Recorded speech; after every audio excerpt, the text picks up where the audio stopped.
ரகசியங்களை மறைக்க நடிகைக்கு பணம் கொடுத்த புகாரில் அமெரிக்க முன்னாள் அதிபர் டிரம்ப் குற்றவாளி என நீதிமன்றம் அறிவித்துள்ளது. தன்னை பற்றிய ரகசியங்களை மறைப்பதற்காக ஆபாச நடிகைக்கு பணம் கொடுத்த வழக்கில் அமெரிக்க முன்னாள் அதிபர் டொனால்ட் டிரம்ப் குற்றவாளி என தீர்ப்பளிக்கப்பட்டுள்ளது.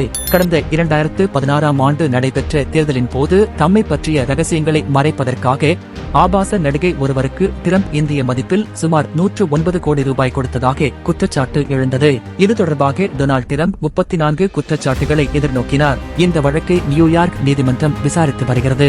இந்த வழக்கில் அமெரிக்க முன்னாள் அதிபர் டொனால்ட் டிரம்ப் குற்றவாளி என நியூயார்க் நீதிமன்றம் தீர்ப்பளித்துள்ளது. இதன் மூலம் அமெரிக்க வரலாற்றில் குற்றவாளி என்று தீர்ப்பளிக்கப்பட்ட முதல் முன்னாள் அதிபர் டிரம்ப் என கருதப்படுகிறார். இந்த வழக்கில் ஜூலை 11ஆம் தேதி தண்டனை வழங்கப்படும் என்றும் ஒவ்வொரு குற்றச்சாட்டிற்கும் டிரம்பிற்கு அதிகபட்சமாக 4 ஆண்டுகள் சிறை தண்டனை அல்லது அபராதம் விதிக்கப்படலாம் எனவும் கூறப்படுகிறது. இந்த தீர்ப்பை எதிர்த்து டிரம்ப் மேல்முறையீடு செய்வார் என்றும் எதிர்பார்க்கப்படுகிறது.